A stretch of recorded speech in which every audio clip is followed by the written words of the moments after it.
watch your parents have for the rest of your life.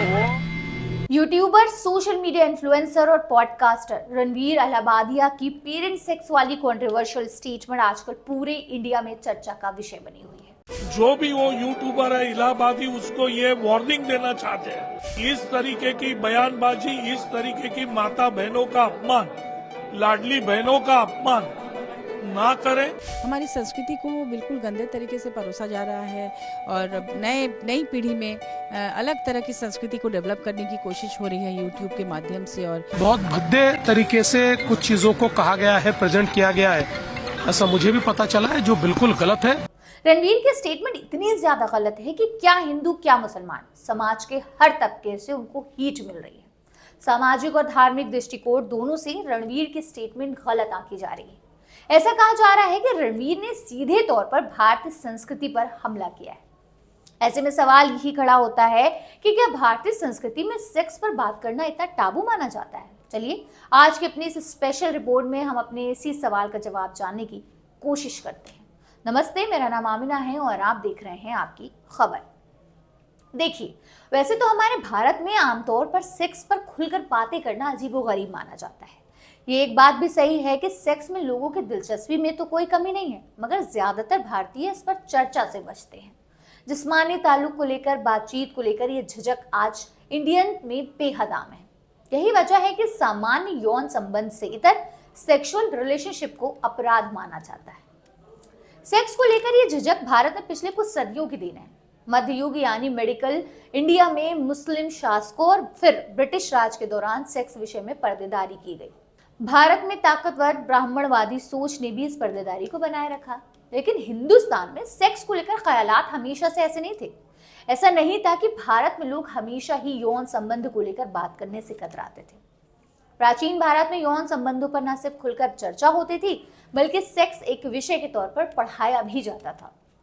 13वीं सदी से पहले भारत में सेक्स को लेकर माहौल बेहद खुला था। कामसूत्र इसका जीता जागता उदाहरण है।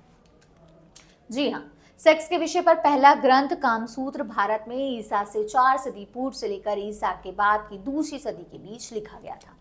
प्राचीन भारत में यौन संबंधों को लेकर माहौल कितना खुला था, इसके तमाम सबूत मिलते हैं। मसलन उड़ीसा स्थित कोणार्क के सूर्य मंदिर में तराशे हुए नेक्ड फेटिश देखने को मिलते हैं।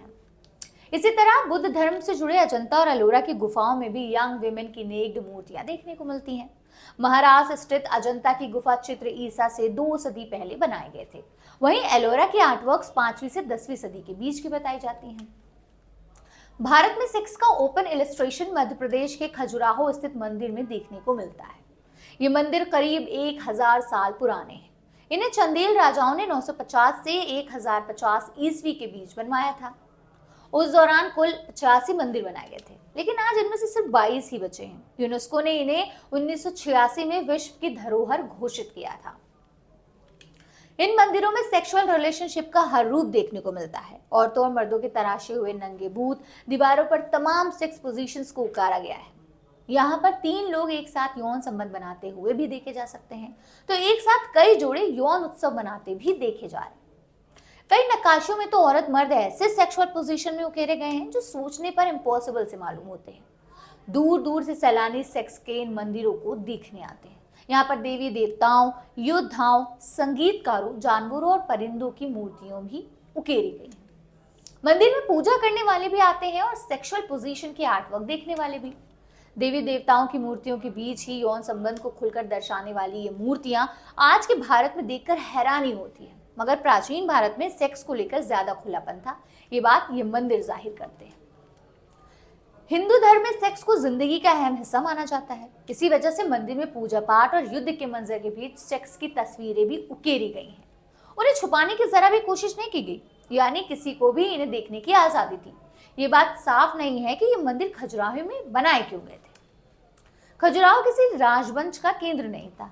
इन मंदिरों के आज भी बचे रहने की वजह शायद यही थी कि ये सुनसान इलाके में दुनिया की नजरों से दूर स्थित है।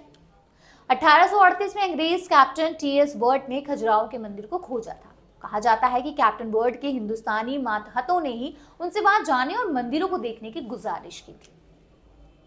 राहत की बात यह है कि हाल के दिनों में भारत में तेजी से उभरी मॉरल पुलिस के हमले से भी ये मंदिर बचे रहे। कई ऐसे संगठन हैं जिन्होंने नैतिकता और धर्म के नाम पर कई कलाकृतियों और किताबों को नष्ट कर दिया। इनमें सलमान रुश्दी की किताबों से लेकर मकबूल फिदा हुसैन की पेंटिंग्स तक शामिल है। इन पर नग्नता फैलाने के आरोप लगाकर विरोध किया गया। यहाँ घूमने आने वालों को गाइड खुलकर इन नग्न मूर्तियों के बारे में बताते हैं। लोग इन बातों को खूब दिलचस्पी लेकर सुनते हैं, खास तौर से कंदरिया महादेव मंदिर के बारे में। किसी को भी सेक्स को दर्शाने वाले इन मंदिरों से ऐतराज करते हुए नहीं देखा गया। न ही इन्हें देखकर लोग छुप छुप कर हंसते हैं, न ही इनका मजाक उड़ाते हैं। शायद उन्हें लोग धार्मिक नजरिए से देखते हैं, इसलिए इनका विरोध नहीं होता। खजुराहो के ये मंदिर भारत की टॉलरेंस और संस्कृति के सबसे बड़े गवाह हैं।